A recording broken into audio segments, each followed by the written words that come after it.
चलिए देखते हैं why you are not a profitable traders. आपने स्टॉक मार्केट सीख भी लिया है, यूट्यूब से बुक पढ़ लिया है या किसी से कोर्स लेके सीख लिया है, फिर भी आप प्रॉफिट में क्यों नहीं हो।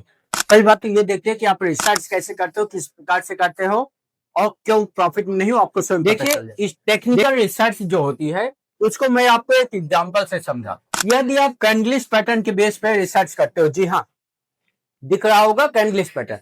आप देखते हो कि कोई एक कैंडल बनता है, बहुत बिग सी एक रेड कैंडल बनी, फिर उसके बाद यहां से रिवर्स हो रहा है, अब एक दूसरा इनसाइड कैंडल बन गया, या फिर यही थोड़ा बेबी कैंडल भी इसे बोलते हैं। इनसाइड कैंडल इतना बड़ा हो गया तो इनसाइड कैंडल बन गया।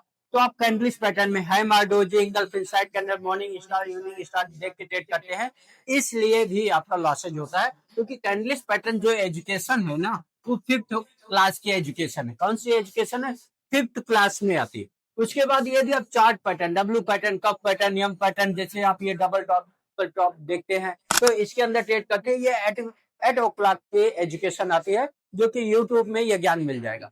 उसके बाद यदि आप इंडिकेटर लगा लेते हो, बोलेंजर लाइन, आरएसआई, या बहुत सारे हैं, ईएमआई वगैरह देख के ट्रेड करते हो, या फिर न्यूज बेस पे करते हो, ये 10वें लेवल के एजुकेशन है। इस लेवल के एजुकेशन लेके, रियल एजुकेशन में तो लोग जॉब नहीं पाते। इस लेवल के एजुकेशन लेके आप स्टॉक मार्केट में कैसे प्रॉफिट करोगे? इतना आसान होता तो सब लोग जॉब छोड़ के यहीं आ जाए ना, इसलिए आप लॉस में हो। आपका रिसर्च पैटर्न कैंडलिस्ट पैटर्न है, चार्ट पैटर्न बेस पे या इंडिकेटर न्यूज बेस पे काम करना है, या उससे ज्यादा आप आगे पहुंच जाते हो, तो फिर आप क्या कर लेते हो, उससे ज्यादा आप आगे जाते हो तो आप यहाँ पे सपोर्ट रेजिडेंस के बेस पे काम करने लगते हो। जी हाँ, सपोर्ट रेजिडेंस की यहाँ पे मार्केट ने अब सपोर्ट लिया है, ये सपोर्ट ले रखी है, यू मूव कर रही है, और ये यहाँ पे रेजिडेंस ले रखा है, यहाँ से नीचे जाएगी। सपोर्ट रेजिडेंस के बेस पे काम करते हो, जो प्राइस एक्शन का या ट्रेड लाइन बना लेते हो कि ये यहाँ से फॉल्स होगी तो हम बाई करेंगे, इस बेस पे काम करते हो। ये 12वीं की एजुकेशन है, ये कहीं ना कहीं कुछ परसेंट काम करती है, इससे 40%, लेकिन 12वीं लेवल के एजुकेशन है। उससे अपर लेवल के एजुकेशन भी होते हैं। जी हाँ, आप ये सब सीखे हो, जिसके पास से भी आप कोर्स लेके सीखे हो, सिर्फ यहीं तक सीखे हो, या फिर यूट्यूब से भी जो आप सीखे हो यहीं तक सीखे हो, जो आप बुक पढ़ रहे हो यहीं तक सीखे हो, लेकिन यहाँ से इतने में काम नहीं चलेगा। उससे ज्यादा यदि आप ऑप्शन में ट्रेडिंग करते हो, तो और उससे ज्यादा आपने क्या सीख रखा है?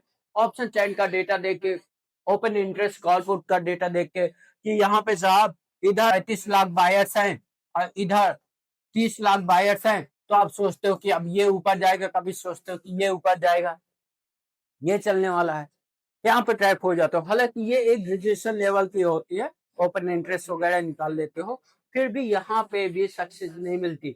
उससे भी एजुकेशन होती है स्टॉक मार्केट में, डिमांड और सप्लाई जोन बेस पे ट्रेड, ये पीजी पोस्ट ग्रेजुएशन लेवल की एजुकेशन होती है। क्या यहाँ पे प्रॉफिट कर सकते हो? कभी कभी यहाँ पे 50-50% की एक्यूरेसी होती है। इससे अपर लेवल का यदि आपको सीखना है तो आपको आना पड़ेगा साइकोलॉजिकल डिमांड और सप्लाई जोन बेस्ड पे ट्रेड, एसडी बोलते हैं, कि कब ये काम करेगा, कब काम नहीं करेगा, कब वीक हो रहा है, कब वीक नहीं हो रहा। यदि आप साइकोलॉजिकल ट्रेडिंग करना जानते हो तो आप प्रॉफिट में रहने वाले हो, और ये अभी तक आपको नहीं सिखाया गया। और trading is the 90% mindset, 10% skills. अब माइंडसेट में क्या क्या आते हैं? Money management, risk management, emotion management, वो तो होता है, लेकिन जो रिसर्च पैटर्न है वो भी साइकोलॉजिकल बेस पे होना चाहिए। यदि आप सीखना चाहते हो एक डिटेल क्रमबद्ध वाइज और पीएचडी करना चाहते हो स्टॉक मार्केट में, तो आपका स्वागत है, हम आपको सिखाएंगे और आपको मास्टर बनाएंगे। आप अपना इन्वेस्टमेंट ट्रेडिंग करके 100% प्रॉफिट निकाल सकते हो। आपको अपने कैपिटल के अकॉर्डिंग, अपने सेगमेंट के अकॉर्डिंग माइंडसेट बनाना, साइकोलॉजी बनाना आना चाहिए। तो ये आपका स्वागत है एक्सीलेंट एकेडमी में। Best of luck.